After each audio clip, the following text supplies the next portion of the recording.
Greetings, magical creatures, and welcome to the lair of the Reclusive Dragon. Welcome back. So, as one does, I was watching the Addams Family Values around Thanksgiving. This is February, so that was a couple months ago, and I had the idea when Fester was with Debbie, and spoiler alert, she was trying to kill him. So when she brings him a gift and he is at home and he's wearing the apron, and it's like a heart apron, and it's frilly and it's very anti like Addams Family vibes. I really don't need to explain all this. So he's dressed like completely opposite of traditional like Addams Family attire. And so I'm not really trying to do a cosplay of this because I don't have any interest in having the rest of his outfit. But when I saw that apron, I thought that that would be a really cool idea for a video. Honestly, I thought I'm thinking something is a cool idea for a video, and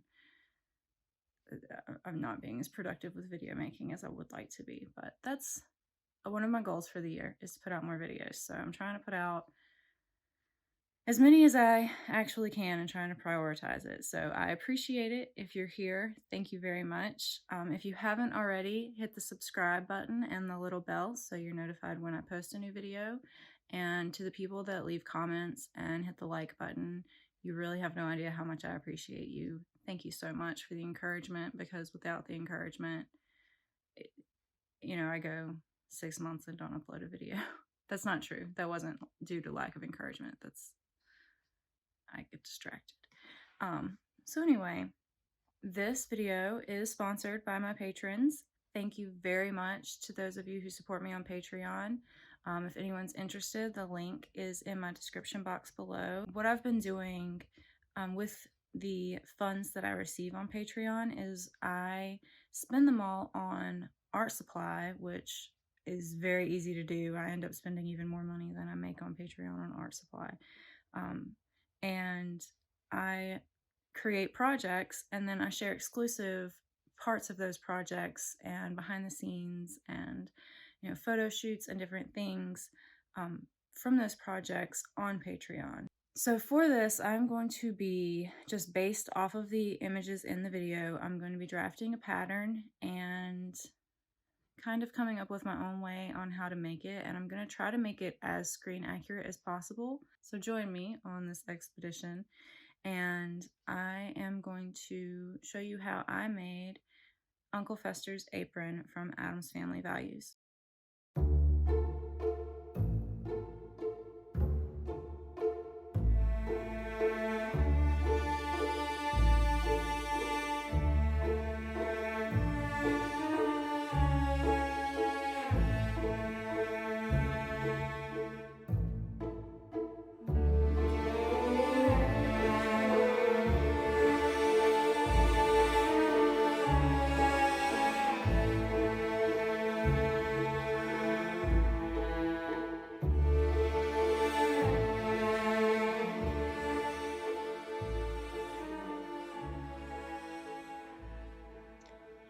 Okay, so first I have sketched up basically what his apron looks like.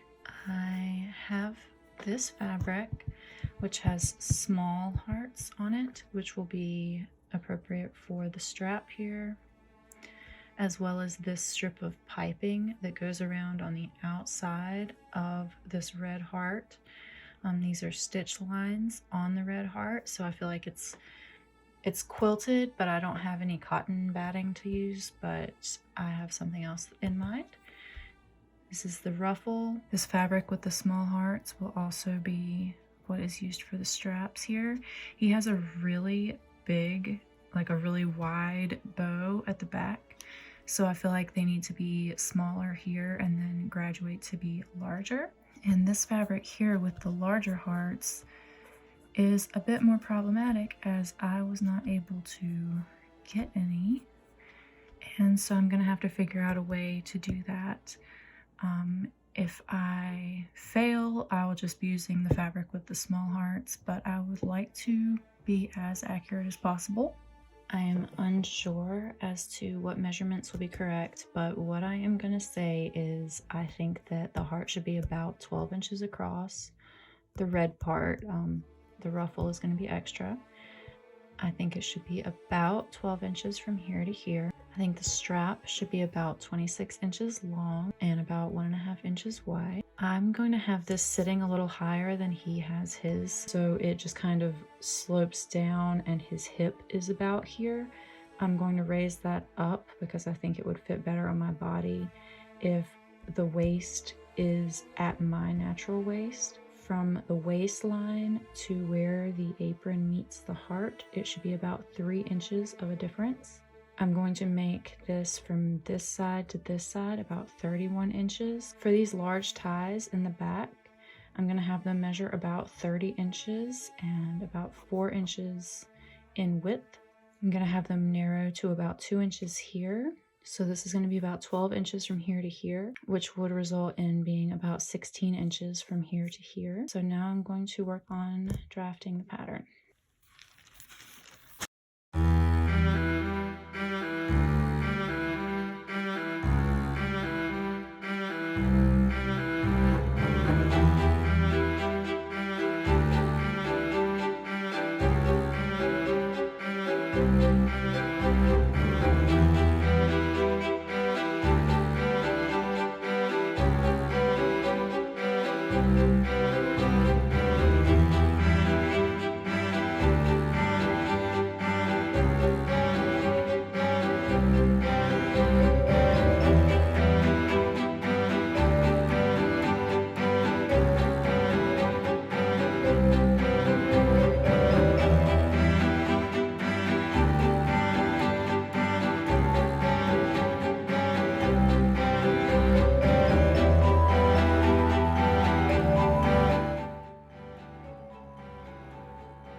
Here a rectangle that is 19.5 by 31 inches, and I've left a little bit over here for seam allowance, and the 19.5 includes the seam allowance for here. I also took an additional measurement, so I'm thinking from the point where it starts to rise on both sides, it should be about 16 inches across, and so from here to here, this is going to be 16 inches from top to bottom, and then it will gradually increase to be 19 inches here. So you'll just have to bear with me because I am new to pattern making, and so I decided to make this a larger rectangle. It is now 38 inches wide because I measured 8 inches from the bottom, which is 8 inches also from the waistline, and decided that around my hips, I want the apron to extend just so that it doesn't create this shape in the back. I've measured 8 inches out from each side, so the end of the apron is going to go in until it gets to that 8-inch mark, and then it is going to start to graduate up those 3 inches to be behind the heart. I did just realize that I really probably only actually needed to draft half of the heart and half of the apron and just have everything on the fold.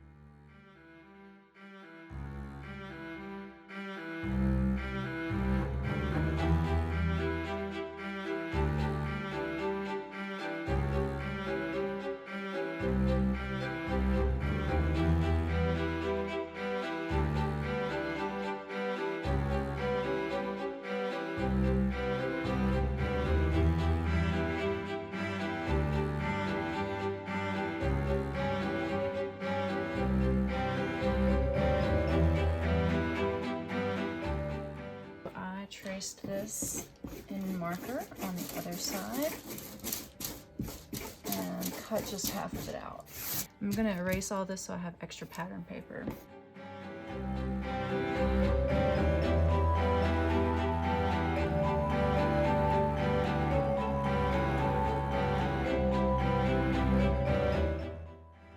For the side sashes, I'm going to do a 1/2 inch seam allowance because this ruler is 5 inches, so that's just convenient.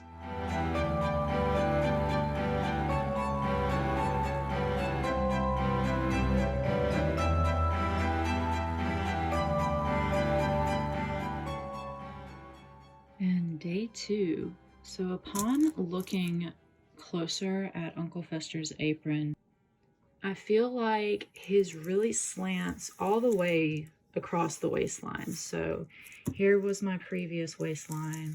This is the new waistline, so that it slants all the way from the front to the back. I'm about to press this fabric before cutting it out, but I just wanted to show the difference in these 2 colors. This color was snow. It was called snow, and they look terrible together. They really do. I am inclined to say that because I have a lot of red dirt sediment in my water, where I have well water, that maybe when I pre-washed this, it discolored it, but then I pre-washed this as well, and it still looks perfectly white. So I don't know. I am questioning myself a little bit, because if I chose to just use all of this fabric instead of painting hearts on the other fabric, that would result in not only a lot less effort and time spent, but it would also mean a more cohesive color. So, decisions.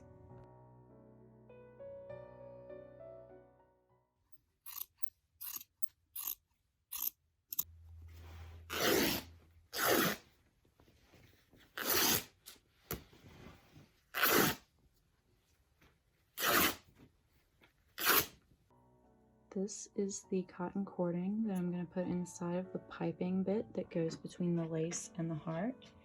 And so for that, I'm cutting bias binding. And so the straight of grain is this way and this way. So this is a 45-degree angle. And I've just drawn lines, and I need 45 inches of it. For a 3/8 inch seam allowance on either side, I made these 1 1/4 inches wide.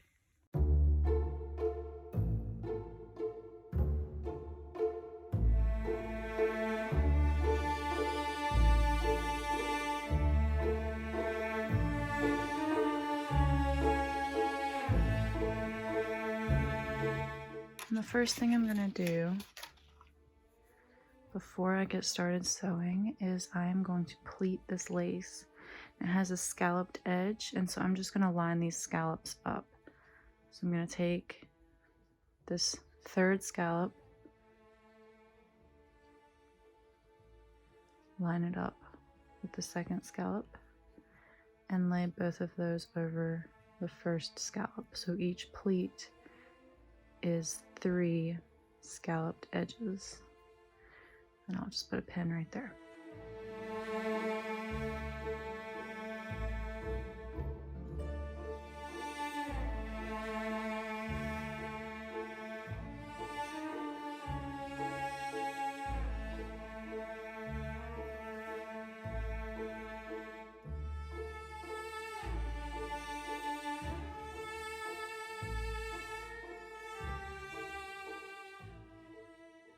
Because I added a seam allowance to the pattern piece that I cut this heart out of, I'm going to trim that seam allowance off of this heart because I don't want all of this extra bulk in my seam that I'm going to be trying to also add piping and a ruffle into within the inside of the red heart. So I'm going to go ahead and trim this seam off, and I'm not going to sew this piece to the red heart on the outside, but it's going to be quilted multiple times on the inside. So I'm going to go ahead and trim that seam off.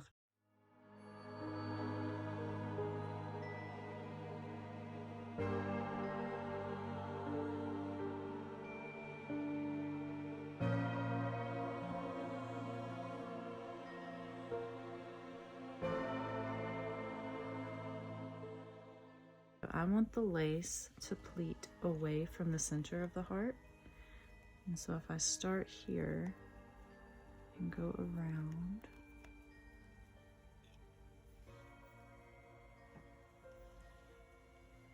that gives me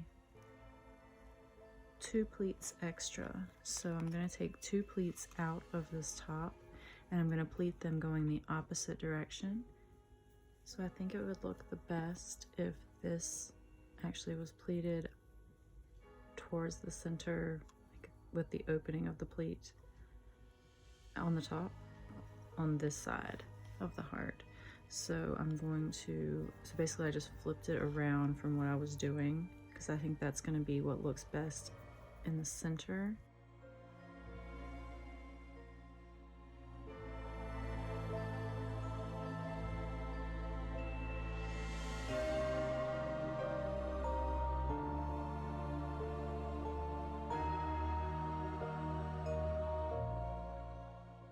All right, now I'm going to baste these so that I can take all these pins out because this is pretty much all the pins I have.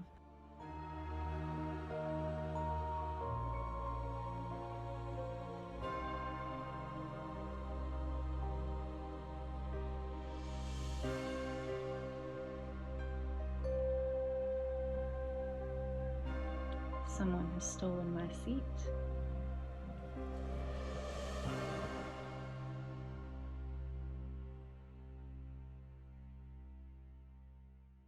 This is going to be the piping. This is where I sewed the 2 pieces of bias binding together to make one long strip. This would be best if it was white or a lighter color, but black is all I had, and it's only a small part. So I'm just going to use this, and this is cotton cord, and I'm going to fold this over and sew right along this line with a zipper foot. And I'm going to use the zipper foot because it's made for sewing right along the line of something that kind of bulges. I'm going to leave these edges raw because they're going to be encased in the heart later.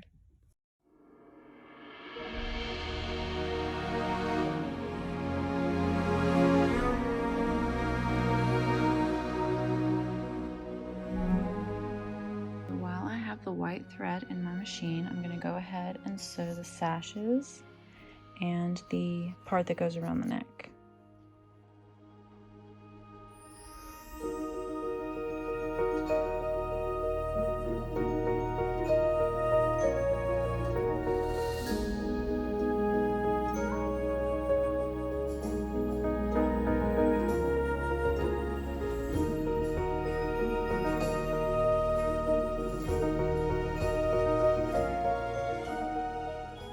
For the neck strap, since the pattern only goes in one direction, and I don't want, the right side of the neck strap to have the hearts facing up and then the left side of the neck strap to have the hearts turned into butts. When I cut out the pattern, I cut the neck strap in half, and so I actually have 4 pieces rather than 2, and so I'm going to sew these pieces together so that they face opposite sides, and I'm going to have 2 straps that look like that then, and then I will sew those 2 straps together so that if this is the back of the neck, both straps fall correctly.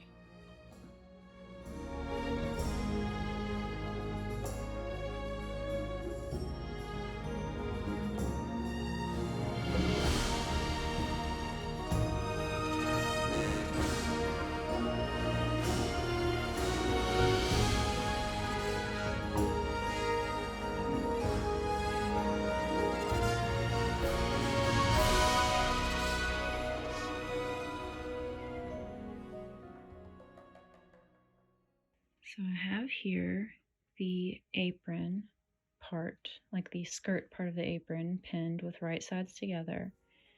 And inside here, I have the sash for the back. And since this part of the pattern had a 1/2 inch seam allowance, I put it a 1/2 inch down, and I put the fabric all the way to the edge so it would get caught in this seam. And I'm going to stitch all the way around here so that when I flip this, because this is the inside, these are the right sides, these are the wrong sides. When I flip so that the wrong sides are on the inside, the sash will be on the outside and it will be locked into that seam. I've left a space, I've marked a space so I don't forget about it down here where I want to sew up until this point, and leave this open so I can turn everything inside out, or right side out. I've never done piping before, so I'm not sure if I'm doing this 100% correctly, but I think that I am. And let me just say that it was so satisfying to pin this down here, because with this bias binding, it just hugs the curves of the heart, and it just went so much easier than I expected. Right here, I've done a little fold, like this fabric goes this way and then this is folded on top of it to create that point. And then ideally, once I sew this, the two pieces of the heart together and fold it, like turn it right side out, this is going to be on the outside. The tricky part is going to be adding the ruffle.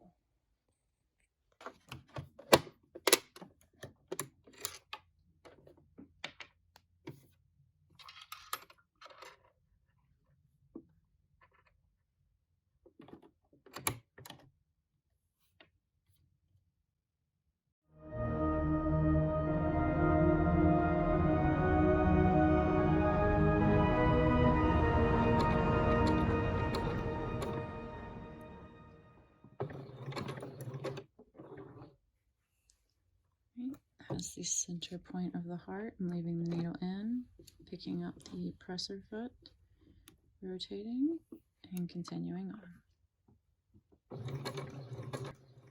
I'm also having to constantly push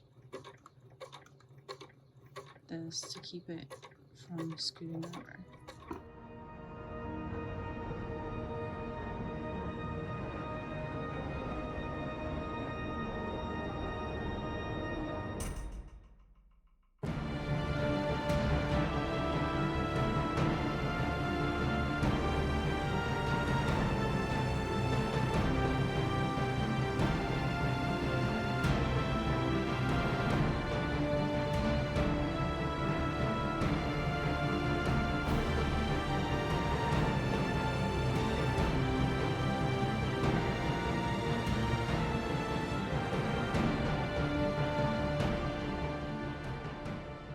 Pin the lace down, the outside's on the inside, and to help reduce bulk when I'm sewing, I have pinned it so there's a pin at the end of each pleat and it extends through the pleat to try to hold all this fluff down.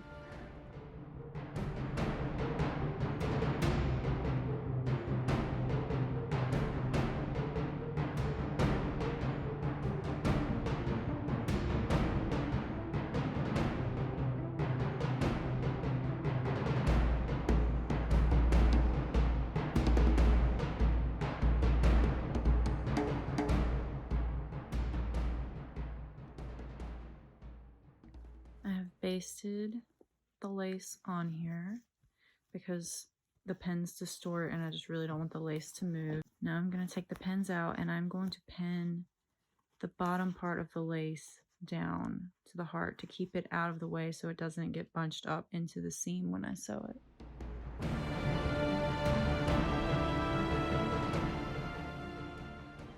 So I have pinned the other side of the heart on top of the lace. The lace is sandwiched in the middle.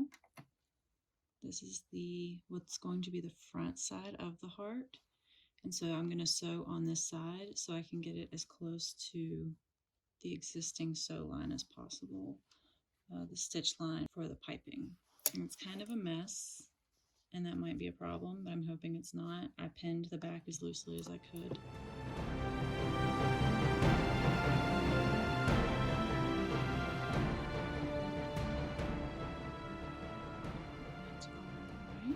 It was really good that I already had that stitch line to reference. Now I left this space open and I'm going to flip everything inside out. First I'm going to clip these curves so the fabric will lay more flat once it's turned so that it's on the inside.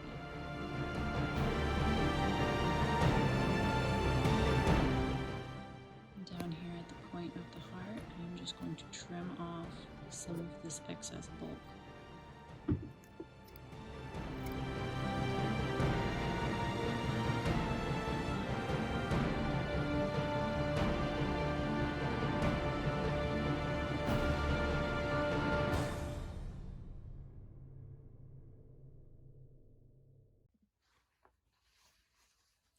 Okay, not too bad. This isn't perfect up here. I wish it were a little bit better. And this isn't a perfect point down here either. Those are just because I have no clue what I'm doing and I'm just experimenting and hoping that it works out. So this is where I left the opening, and I took the pins out of the lace before flipping it so that I didn't stab myself a million times flipping it outwards. Now I'm going to stuff the felt insides into the inside.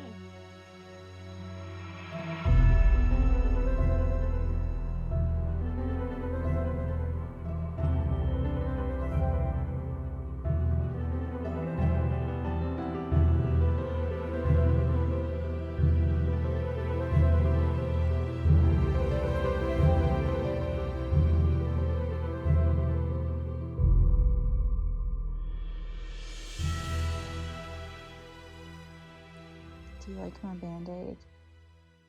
I put it on there and I felt like I didn't want it to just be like a big band-aid, so I thought I would make it say something. Please do subscribe, please share, please like, please comment. Anyway, I wasn't sure how I was going to put the stitching on here, and so after procrastinating for a while, I've decided to just go ahead with a colored pencil and freehand these on here, and I will try to stitch them. I don't know. I'm going to pin this in random places to try to keep the fabric from moving while I sew, and stitch along these lines and just really hope that that looks okay from the front. I've made it through this entire project without having to seam rip anything, and I feel like this is where the seam ripping is about to start.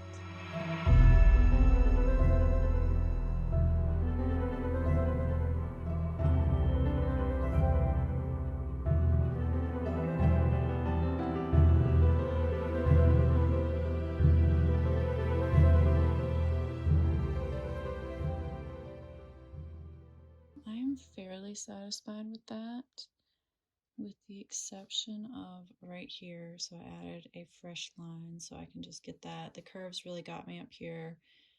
It's my first time doing any sort of kind of like quilt-like top stitching. So, you know, aside from that, I'm pleased with it. There's no unusual bubbling or gathering or wrinkling, so that's good. So I'm just gonna fix this little bit right there and call it good enough.